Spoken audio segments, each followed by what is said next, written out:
तो बच्चों कैसे हो आप लोग? बढ़िया हो? ठीक है, तो आपने कल मेरे साथ इंटरफियरेंस को खत्म कर दिया, बिल्कुल बढ़िया से आपका इंटरफियरेंस हो गया।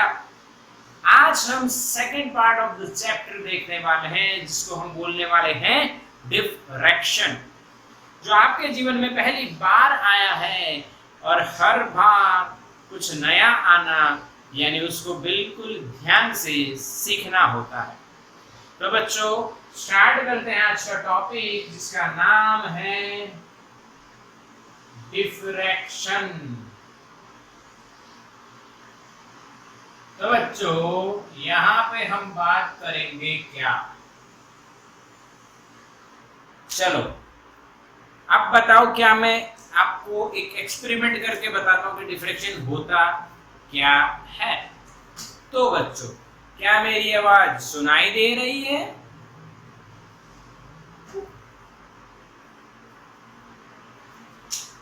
हाँ। क्या मैं दिखाई दे रहा हूं? क्या मैं दिखाई दे रहा हूं? हाँ। अब दूसरा सिचुएशन, क्या बच्चों मेरी आवाज सुनाई दे रही है? हाँ, दे रही है। वीडियो में भी दे रही है, लाइव क्लास में भी दे रही है। क्या बच्चों मैं दिखाई दे रहा हूं? तो कहना ऐसा क्यों? ऐसा क्यों होता है? एक और बात आपको बताता हूं, जिससे आपको डिफ्रैक्शन बिल्कुल समझ में आ जाए। एक लॉजिक देता हूं, डिफ्रैक्शन बिल्कुल समझ में आ जाए ऐसा। बच्चों दरवाजा आपका बंद है, दरवाजा आपका बंद है और बाहर कोई खड़ा है और बोलता है दरवाजा खोलो, क्या आपको सुनाई देगा? यस। पर कौन है, या आपको उसकी आवाज पहले से पता नहीं है? नहीं तो आप कहोगे सर पता चल जाएगा। क्यों? क्योंकि आवाज से पहचान लेंगे। नहीं बच्चों, आपने पहली बार ऐसी आवाज सुनी है, आपको वो दिखाई नहीं देता, सिर्फ वो उसकी बोली हुई जो बात है वो सुनाई देती है।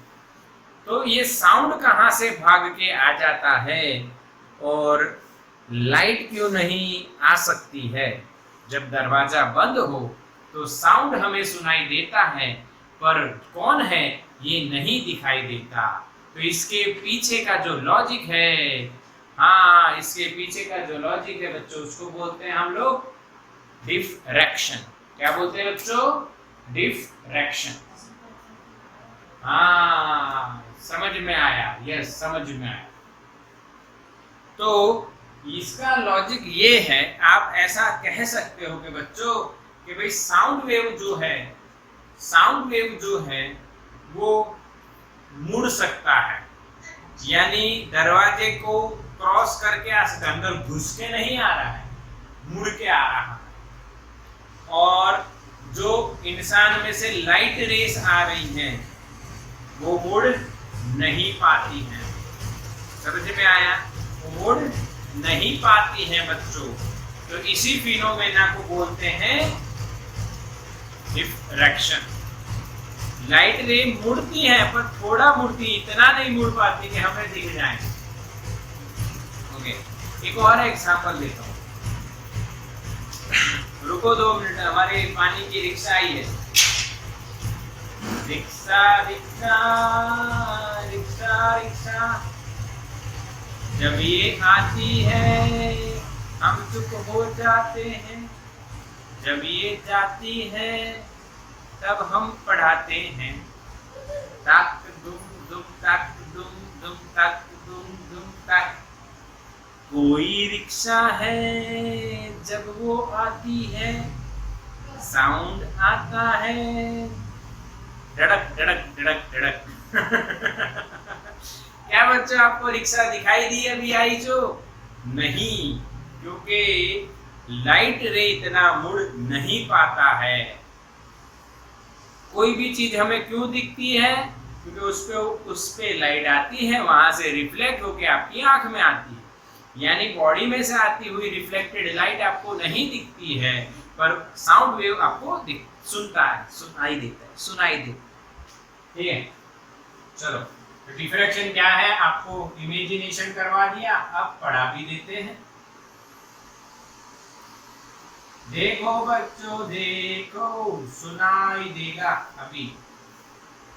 ये एक स्लिट हमने बनाई, ये नॉन ट्रांसपेरेंट है और यहां से जगह है, यहां से वेव जा सकते हैं। यहाँ पे प्लेन वेव फ्रंट आ रहे हैं, क्या है बच्चों, ये प्लेन वेव फ्रंट आ रहे हैं, यहाँ पे एंटर हुए, पर यहाँ पे जगह कम है। ये जो स्लिट की विड्थ है इसको ए बोल दो, और ये जो वेव आ रहे हैं, वेव फ्रंट आ रही है, इनकी वेवलेंथ को लैम्बडा बोल दो। तो ये ऐसे मुड़ जाएंगे। क्या बच्चों फील हुई बात? क्या बच्चों फील हुई बात? ओके, यस और no? when definition of diffraction क्या बनेगी? when wave encounters obstacle or opening like slits, opening like यानी खुली है ऐसे, opening like slits, then it will bend round the edges, it will bend round the edges. This bending of wave is called diffraction. अरे आया के नहीं, अरे आया के नहीं बच्चों,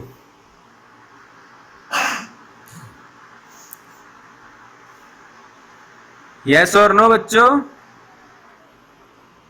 आया के नहीं, दिखाई दिया है और आ भी गया है, समझ में आया? Yes, when the wave encounters obstacle or opening like slits, then it will bend round the edges. This bending of wave is called diffraction. Simply you can remember this definition, simple sentence, bending of the wave, bending of the wave, a bending of the wave is called diffraction.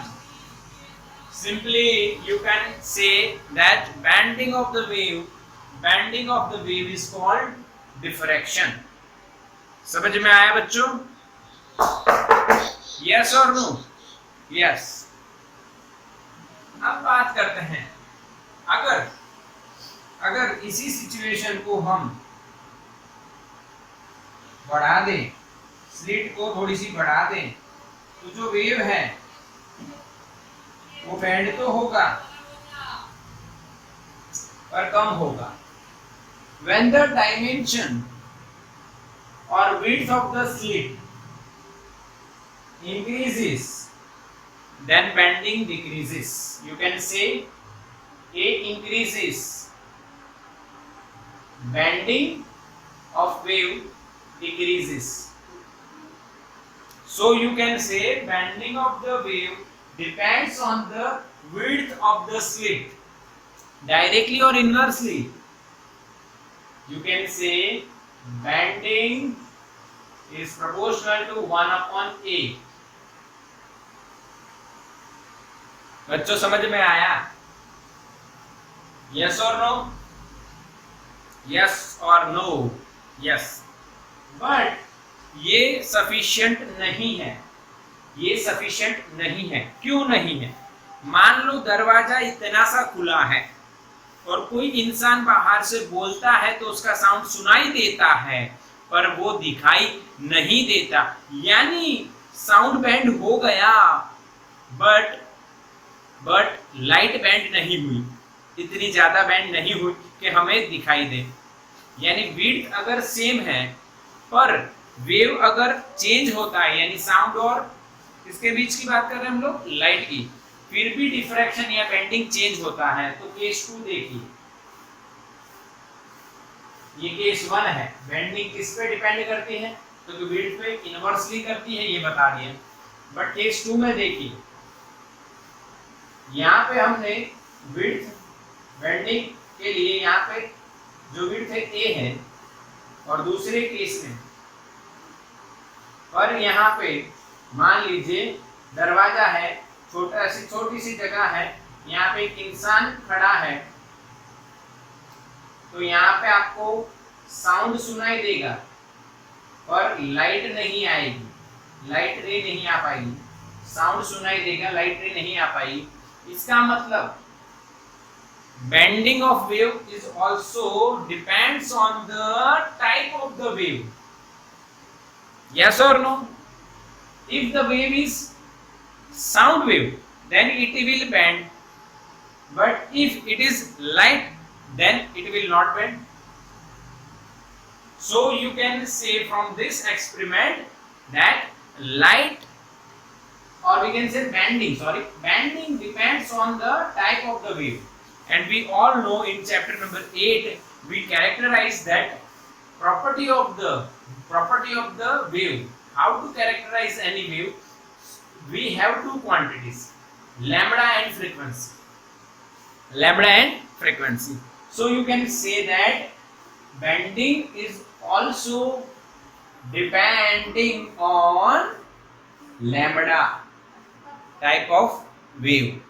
तो बच्चों आप यहाँ पे बात कीजिए, दो wave ले लीजिए, ध्यान से देखना।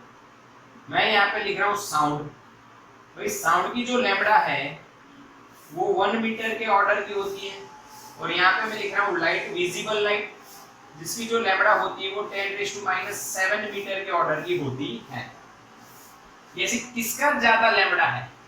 साउंड का, यानी ये ज्यादा बेंड हो रहा है प्रैक्टिकली, तो bending is proportional to lambda. देखो साउंड बेंड हो सकता है क्योंकि उसका लैम्बडा ज्यादा है, लाइट बेंड नहीं हो रहा है, इसका मतलब उसका लैम्बडा कम है, इसीलिए वो बेंड नहीं हो रहा। यानी जिसका लैम्बडा ज्यादा उसकी बेंडिंग ज्यादा, जिसका लैम्बडा कम उसकी बेंडिंग कम। तो वी कैन से बच्चों, we can say bending of the wave depends on lambda, and we can also say directly proportional to the lambda. From case 1 and 2, bending of wave depends on lambda by d, sorry not d, a. Yes or no? If this ratio increases, then bending of the wave increases. If this ratio decreases, then bending of the wave decreases. So this is the simple phenomena. And what is bending of the wave? What is bending of the wave? We all know bending of the wave is called diffraction. We all know this. बच्चों पता है ना, bending of wave called diffraction. So finally हमने दो बातें जान ली, what is diffraction and diffraction किस पे डिपेंड करता है। yes और no बच्चों? क्लियर दिखाई दे रहा है? हाँ कि ना बच्चों? अब सही दिखेगा, क्योंकि कई लोग अंदर से बाहर और बाहर से अंदर आते जाते रहते हैं, पर उनको पता नहीं है कि हमारे स्टूडियो में डिस्टरबेंस आता है। वो फिर से डिस्टरबेंस, चलो ठीक।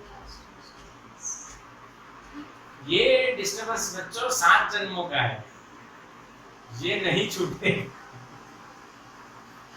चलो बच्चों स्क्रीनशॉट लो, डन।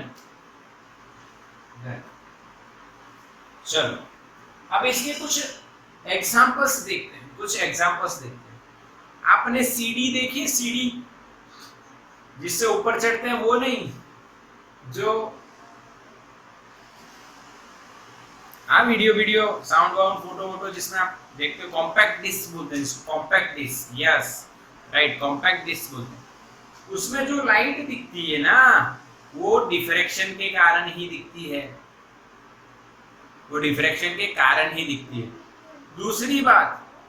दूसरी बात, हमारे पास अगर टॉर्च होती है, हमारे पास अगर टॉर्च होती है तो हमने एक बात देखी है बच्चों, याद करो, आपने देखा होगा ऐसा। देखो, आपको जो दिख रहा है वो आपको ऐसा नहीं दिख रहा कि एक पॉइंट में से लाइट आ रही है, फैल जाती है। देखो फैल रही है कि नहीं, यस और नो। यहाँ पे भी आप देख सकते हो फैल गई। This is called diffraction. Yes, क्योंकि वो अंदर पॉइंट लाइक सोर्स है, उसमें से निकल रही है, पर उसके आगे कुछ ऑब्स्टिकल है, कवर किया है, कुछ ऑब्स्टिकल है, तो उसके कारण वो फैल जाती है। लाइट थोड़ी सी फैल जाती है, पर ज्यादा नहीं फैलती है। देखो, यानी अभी मैं इतने पार्ट में से बोल रहा हूँ, साउंड इतने में से आ रहा है, पर पूरे रूम में फैल रहा है, पीछे साइड में सब जगह सुनाई दे रहा है। हाँ, बट ये जो लाइट होती है बच्चों, ये जो लाइट होती है ज्यादा नहीं फैलती है, इसका डिफ्रैक्शन कम होता है। रीजन आपको पता है, पर डिफ्रैक्शन होता है। दूसरा एग्जांपल डिफ्रैक्शन का आपको बता देता हूँ। दूसरा एग्जांपल, हम लोग जब बाइक चलाते हैं, गाड़ी तो चलाई होगी या बैठे होगे, तो उसमें जब हेडलाइट में रात को आप लाइट ऑन करते हो, तो आप हेडलाइट में एक अंदर बल्ब लगा होता है। अब बल्ब इतना सा, तो उसकी लाइट इतनी होनी चाहिए, पर आगे ऑब्स्टेकल है तो फैल जाती है, पर थोड़ी फैलती है, ज्यादा नहीं। उसी को बोलते हैं diffraction, bending of wave. Light band हो जाती है। पक्का के नहीं? हाँ के ना? चलो, तो इसका स्क्रीनशॉट हो गया, हम आगे बढ़ते हैं। बाकी है तो ले लो।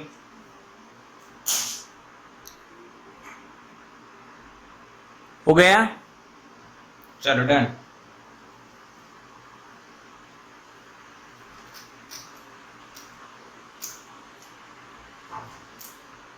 भाई, फ्रॉनहोफर नाम के साइंटिस्ट हैं, उन्होंने डिफ्रैक्शन के बारे में बहुत डिटेल में स्टडी किया, और वही डिफ्रैक्शन हम लोग पढ़ने वाले हैं, फ्रॉनहोफर डिफ्रैक्शन।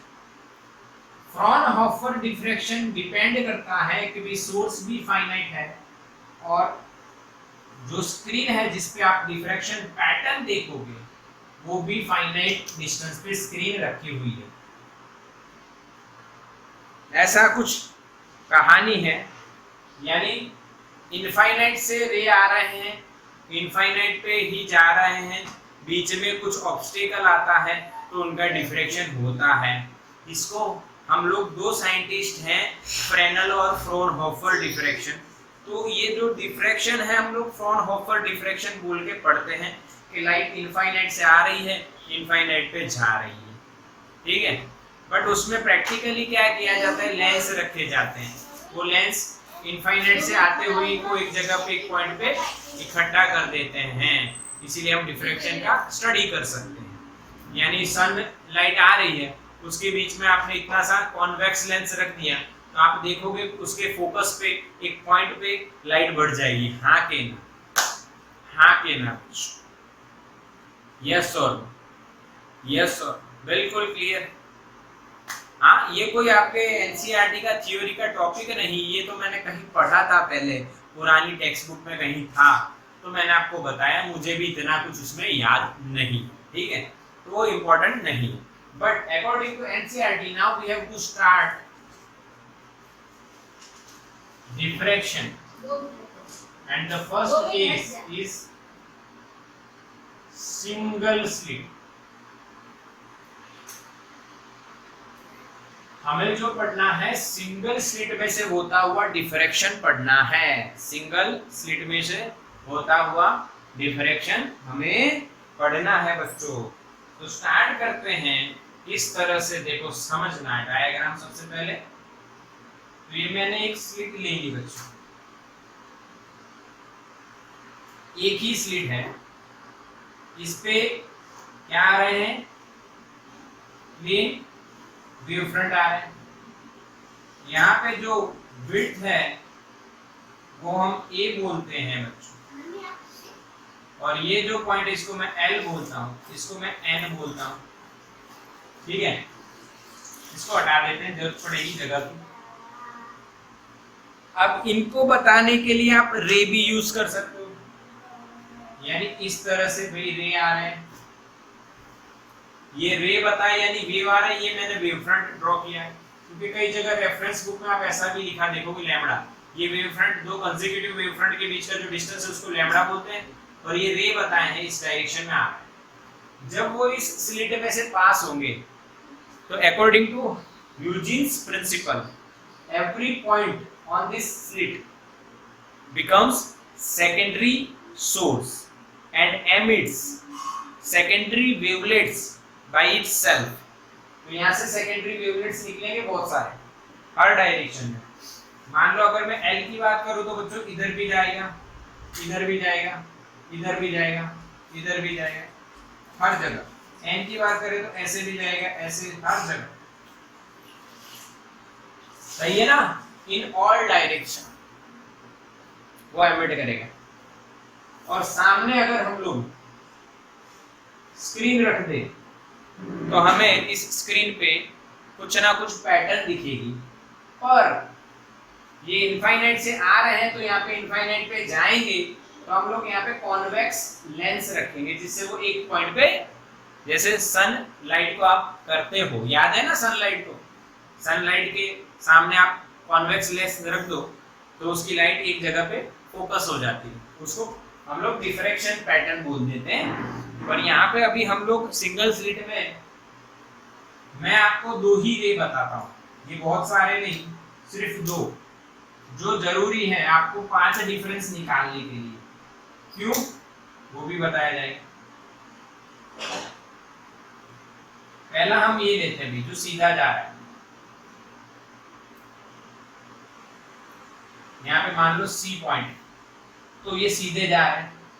दूसरा हम कुछ एंगल पे जाते हुए बात कर लेते हैं, वो टुवर्ड्स P जा रहे हैं, P पॉइंट है यहाँ पे, कहीं पे आगे स्क्रीन है वहां पे P पॉइंट है, ओके, ऐसा हो रहा है हमने। और ये जो एंगल है मान लो ये थीटा है, और ये डिस्टेंस बहुत छोटा होता है, इसलिए ये हर एंगल थीटा हो जाएगा, ये पैरेलल रेस बन जाएंगे। कैसे बन जाएंगे बच्चों? Parallel rays, okay. अब आपको पहले पाथ डिफरेंस निकालना है। क्या निकालना है बच्चों? Path difference. फिर कंडीशन ऑब्टेन करनी है, फिर सेंट्रल मैक्सिमम एंड मिनिमम, ऐसा सब कुछ मिलता है कैसे वो देखेंगे। तो सबसे पहले पाथ डिफरेंस लेंगे। तो बच्चों आपको दिखेगा path difference NP minus LP, जो हम यंग्स डबल स्लिट एक्सपेरिमेंट में पढ़े थे। यस और नो? यस और नो? ये S2P हो, S2 हो गया, ये S1 हो गया, ये P पॉइंट कहीं पे स्क्रीन पे है, तो S2P minus S1P path difference. अब वो कैसे निकालते हैं? तो जियोमेट्री से आपको यहाँ पे L पे से लाइन खींचनी है और वो यहाँ पे 90 डिग्री का एंगल बनाएगी। और ये देखो, ये LP और QP सेम हो जाएंगे, यानी ये निकल गया, तो डिफरेंस क्या बचा? NQ। यस और नो? समझ में आया? समझ में आया बच्चों? अरे हाँ के ना मेरे बच्चों? क्लियर समझ में आ रहा है? क्लियर? बिल्कुल दिख रहा है? Yes yes. ये आपको समझ में तो आया ना? देखो एक लाइन जा रही, एक ये लाइन जा रही, दोनों यहाँ पे आ रही है। अब इन दोनों के बीच का डिफरेंस फाइंड करना है, तो ये S1 है और ये S2 है, तो इसमें से ये परपेंडिकुलर ड्रॉ कीजिए। ये अपना N है और ये P है, तो ये दोनों सेम हो गए तो निकाल दो, ये डिफरेंस मिला। इसी को तो डिफरेंस बोलते हैं ना। चलो ठीक, चलो ठीक। अब आप क्या देख रहे हो? यहाँ पे देखो ये ट्राइंगल बन रहा है NQL, उसमें NQ जो है एडजेसेंट साइड हो जाएगी, sorry not adjacent side, opposite side हो जाएगी। क्यों? देखो ये थीटा है तो ये 90 माइनस थीटा, ये 90, तो ये बच्चों क्या हो जाएगा? थीटा। तो ये ऐसे ट्राइंगल दिखेगा आपको, ये N, ये L और ये Q, ये 90, और ये थीटा, तो ये 90 माइनस थीटा, तो ये बच्चों क्या हो जाएगा थीटा। अब ये आपको पता है ए, इसको आप भूल जाओ। तो इस ट्राइंगल में ये ए है जो हाइपो है, ये एंगल की ऑपोजिट साइड हुई ये वाली, तो हाइपो इंटू साइन थीटा लिखेंगे। यस और नो? यस और नो मेरे बच्चों बताओ। तो यहाँ पे एन क्यू क्या लिखोगे आप? ए साइन थीटा। जिसने जी नीट का सेशन अटेंड किया था उसको पता है ये बी साइन थीटा जैसा ए साइन थीटा है। यहाँ पे मैं लिख सकता हूं ए थीटा और रीजन हम दे सकते हैं theta is small. Theta is small because ये डिस्टेंस बहुत कम होता है, ए कम है इसलिए थीटा भी छोटा होगा। तो साइन थीटा अप्रोक्सीमेटली थीटा आप लिख सकते हो। बच्चों समझ में आया? तो सबसे पहले हमने क्या निकाला बच्चों? Path difference. तो आपका जो पाथ डिफरेंस है यहाँ पे वो कितना आया बच्चों? ए थीटा। ए थीटा। यस और नो? समझ में आया? स्टेप 1 में हमने क्या निकालना है? Path difference. अरेंजमेंट बताऊंगा। स्टेप 1 में हम पाथ डिफरेंस निकालेंगे, स्टेप 2 में हम देखेंगे सेंट्रल मैक्सिमम, स्टेप 3 में देखेंगे हम लोग मिनिमा, स्टेप 4 में देखेंगे मैक्सिमास। ये सारी बातें करेंगे।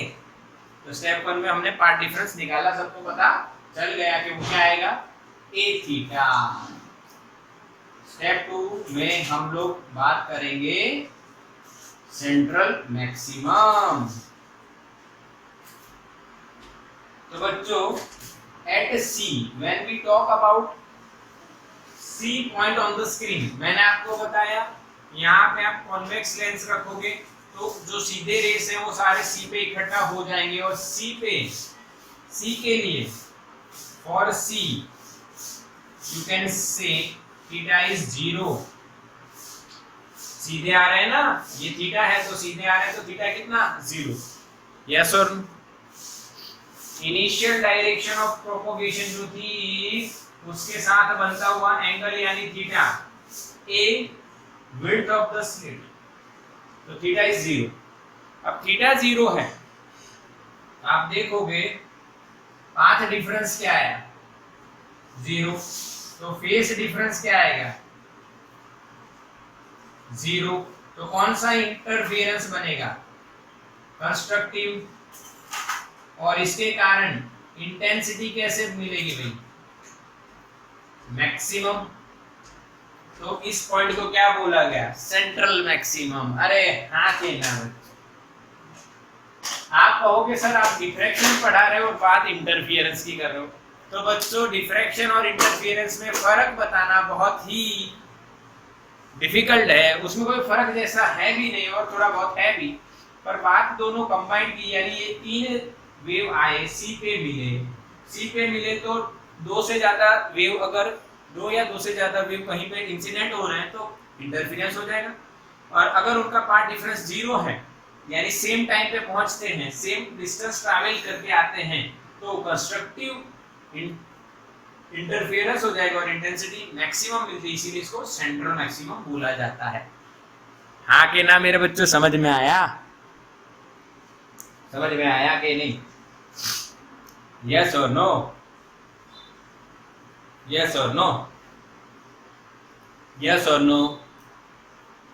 यस और no? Yes yes yes. Step 3, now we will discuss about minimas। छोटी मम्मी। क्या? छोटी मम्मी।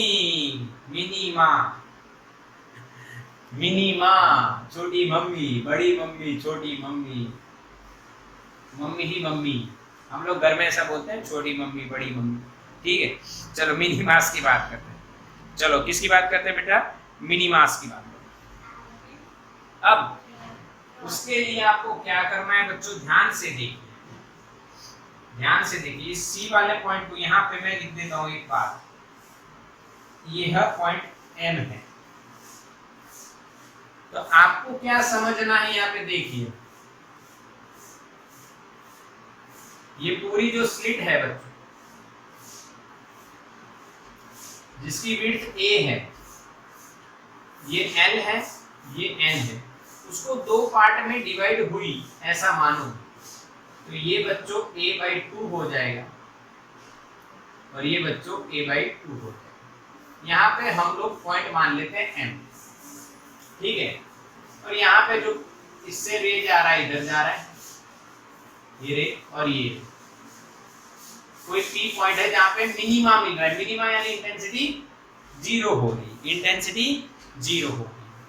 तो कैसे होगी ये इमेजिन करवाता हूं, पहले इमेजिन करवाता हूं, ठीक है। अब देखो यहाँ पे हमारे पास विड्थ ऑफ स्लिट A है, तो पाथ डिफरेंस क्या आया, a थीटा। अगर विड्थ ऑफ स्लिट y होती तो पाथ डिफरेंस क्या आता, y थीटा। यस और नो, यस और नो, बताओ। यहाँ पे कोई मैं पॉइंट ले लेता M1 और यहाँ पे कोई पॉइंट में लेता हूं M2, और M1 M2 के बीच की जो दूरी है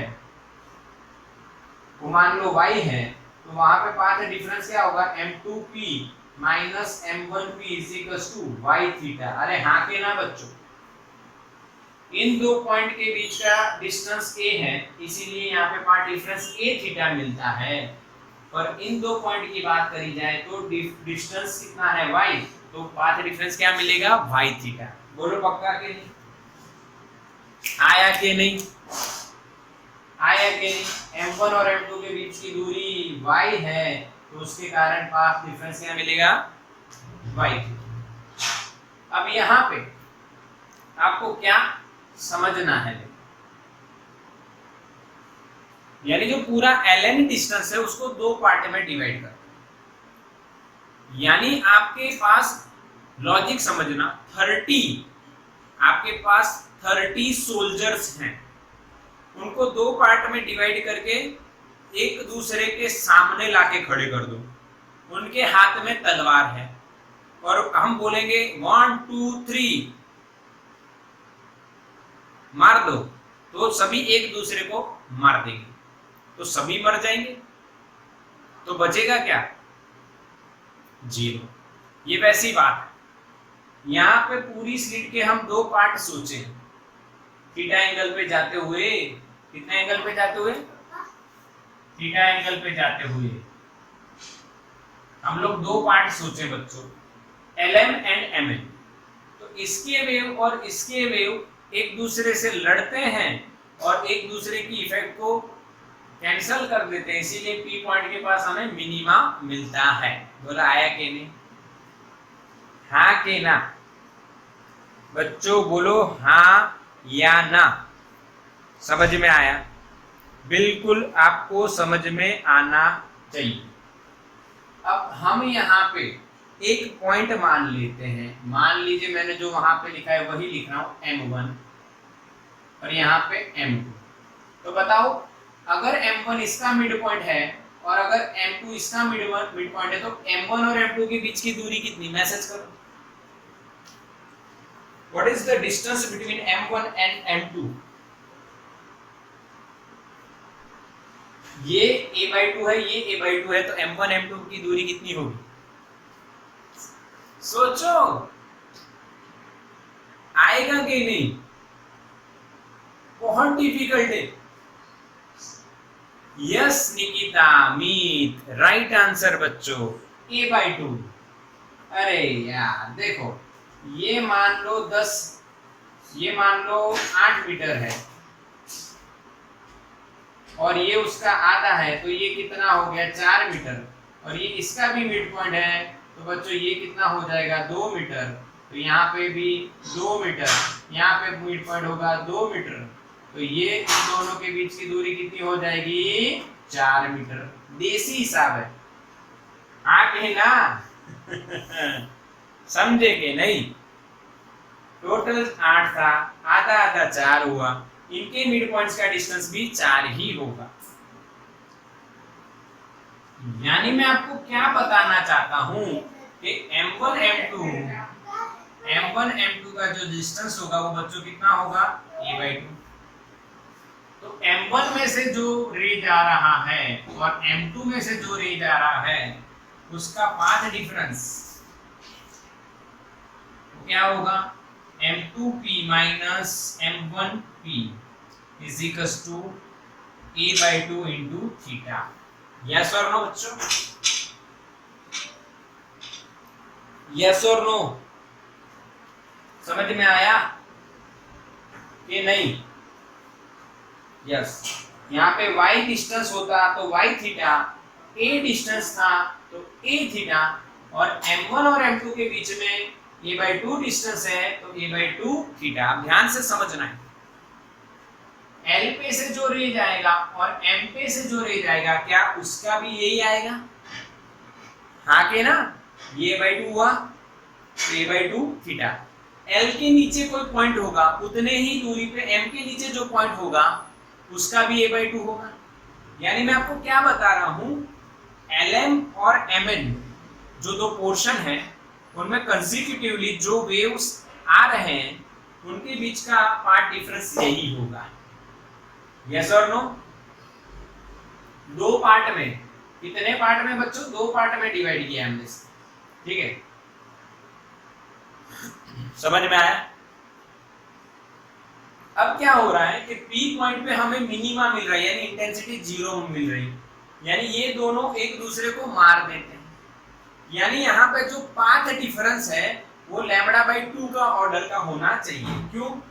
आपको पता है कब मारेगा भाई? तो n प्लस हाफ लैम्बडा होगा। अगर 2 को बाहर निकालोगे तो 2n प्लस 1 λ/2 होगा।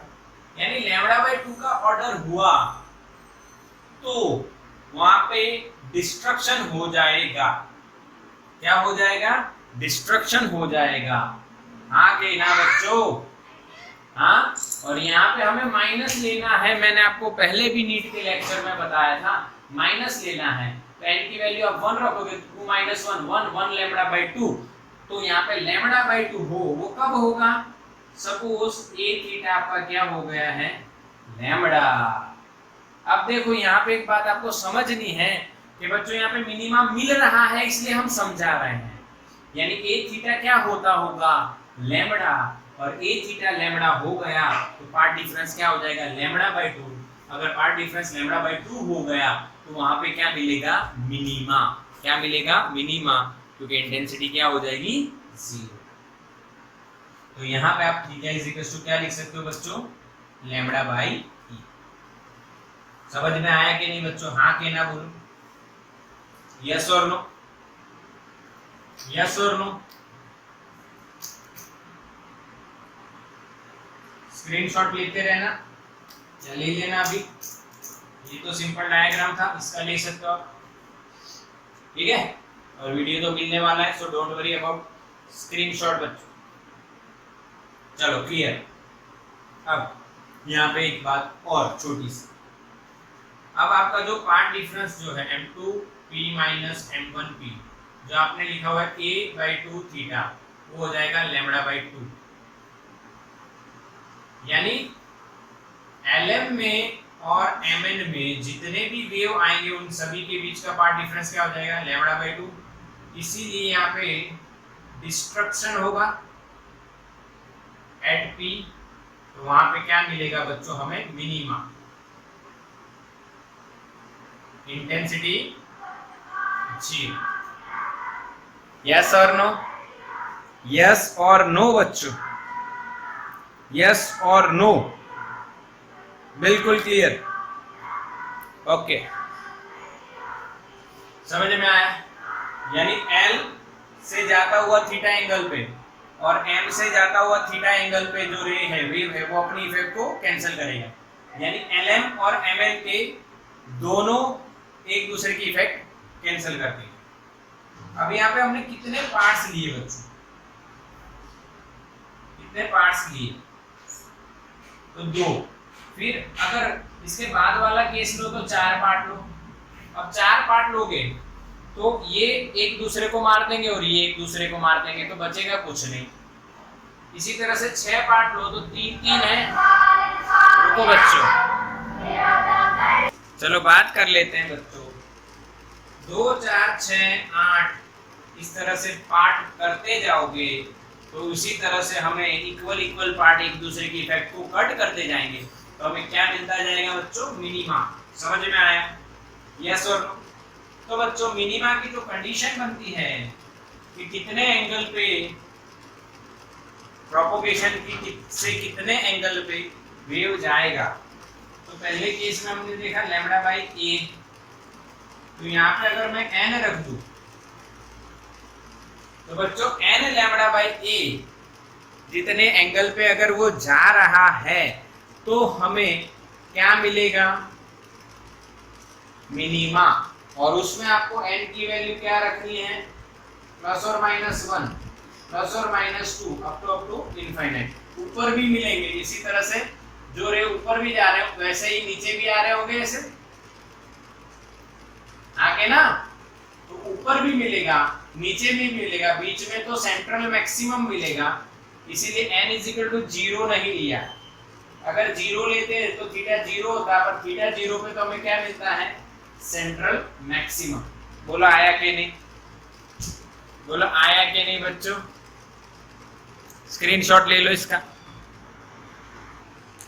तो बच्चों जो मैक्सिमास है वो हम नेक्स्ट लेक्चर में देखेंगे, पर अभी आपको मैं रिवीजन करवा देता हूं क्योंकि आपको ऐसा न लगे कि थोड़ा सा डिफिकल्ट हो गया, इसीलिए रिवीजन देखिए फिर से। पहले तो हमने डिफ्रैक्शन के बारे में जाना। What is diffraction? और सिंगल स्लिट में हमने maxima, central maxima and minima के बारे में जाना बच्चों। आपको फिर से एक बार रिवाइज करवा देता हूं फटाफट। क्विक रिवीजन, रैपिड रिवीजन लेते हैं। Okay, ready? ओके। देखो बच्चों ये एक स्लिट है, ठीक है? यहाँ पे रे आ रहे हैं और इसकी जो विड्थ है बच्चों वो कितनी है? ए है। यहां से L और N पॉइंट और बीच में मिड पॉइंट मैंने M लिया और इन दोनों का मिड पॉइंट मान लो M1 है, इसका मिड पॉइंट M2। तो यहाँ पे से बहुत सारे रे जाएंगे, या वो सीधी डायरेक्शन में, हर डायरेक्शन में जाएंगे सी की तरह जो जा रहे हैं, ठीक है? तो सबसे पहले हमने पार्ट डिफरेंस निकाला। मान लो ये थीटा एंगल पे P की ओर कुछ रे जा रहे हैं, थीटा एंगल, ये भी थीटा हो। हमने यहाँ पे परपेंडिकुलर लाइन ड्रॉ की, तो NQ पाथ डिफरेंस हमें क्या मिला बच्चों? NP minus NLP is equal to NQ। वो मिला आपको A sin थीटा, थीटा छोटा है तो A थीटा। समझ में आया? इसमें आप पार्ट डिफरेंस में यहाँ पे आप एक बात जानते हो कि जो LN के बीच की दूरी है वो कितनी है बच्चों? A, इसीलिए मिला A थीटा। अब सिमिलरली M1 M2 के बीच की दूरी अगर आप y बोलो, M2P माइनस M1P क्या हो जाएगा? y theta. समझ में आया? ये हमने देखा पार्ट डिफरेंस, इस तरह से हमने देखा। अब हमने फिर उसके बाद क्या किया बच्चों? हमने कहा कि C के पास अगर आप बात करो at C point on the screen, theta is 0. Theta is 0, तो कंस्ट्रक्टिव इंटरफियरेंस यानी इंटेंसिटी मैक्सिमम। तो यहाँ पे आपको जो मिला उसको आपने क्या बोला? Central maximum. क्लियर? ये पहली बात थी। दूसरी बात, तो बच्चों at P angle is theta, ठीक है? और उसमें आपने पूरे ln को एल एन को दो पार्ट में डिवाइड कर दिया, L M and M N. इसका डिस्टेंस यहाँ पे आपको मिल रहा है a/2। कितना मिल रहा है? a/2। ठीक है, उसी तरह से उनके मिड पॉइंट को आपने डिफाइन किया m1 m2, और m1 m2 का भी डिस्टेंस आपको क्या मिला? a/2। तो उससे आपने पाथ डिफरेंस क्या लिखा? m2p minus m1p is equals to a/2 theta. ठीक है, बट यहाँ पे मिनिमम मिल रहा है, ये बताने के लिए आपको ये पाथ डिफरेंस λ/2 ऑर्डर का होना चाहिए, इसीलिए आपने a थीटा को क्या माना? लैम्बडा। तो m2p माइनस m1p आपका हो जाएगा λ/2। यानी lm और mn पार्ट में आते हुए कंसेक्यूटिव जो वेव्स हैं उनके बीच का पार्ट डिफरेंस λ/2 होगा। तो क्या होगा? डिस्ट्रक्शन होगा। तो क्या होगा? डिस्ट्रक्शन होगा, और इसीलिए हमें यहाँ पे मिनिमा मिलता है। तो मिनिमा की कंडीशन यहाँ से क्या लिखी गई? Theta is equal to λ/a for first minima. तो इसी तरह से आप सेकेंड थर्ड ऑब्टेन कर सकते हो अलग अलग। तो कंडीशन क्या लिखी जाएगी बच्चों? n λ/a, और n कहाँ से स्टार्ट होगा? 1 से। ऊपर नीचे दोनों साइड मिलेंगे, ऊपर भी नीचे भी, तो प्लस और माइनस 1 से। क्यों? क्योंकि अगर थीटा की वैल्यू 0 ले ली तो सेंट्रल मैक्सिमम है। यहाँ पे थीटा 0 होता है तो ये तो 0, तो सेंट्रल मैक्सिमम। इसीलिए n की वैल्यू कहाँ से स्टार्ट होती है बच्चों? 1 से, और ऊपर भी मिलती है और नीचे भी मिलती है। ये जो डिफ्रैक्शन पैटर्न होती है बच्चों, ये सर्कुलर होती है, बीच में सेंट्रल मैक्सिमम फिर मिनिमम, ऐसे रिंग्स बनती जाती है। ठीक है, समझ में आया कि नहीं? अरे हाँ के ना बच्चों, बिल्कुल क्लियर। यस, स्क्रीनशॉट ले लो इसका।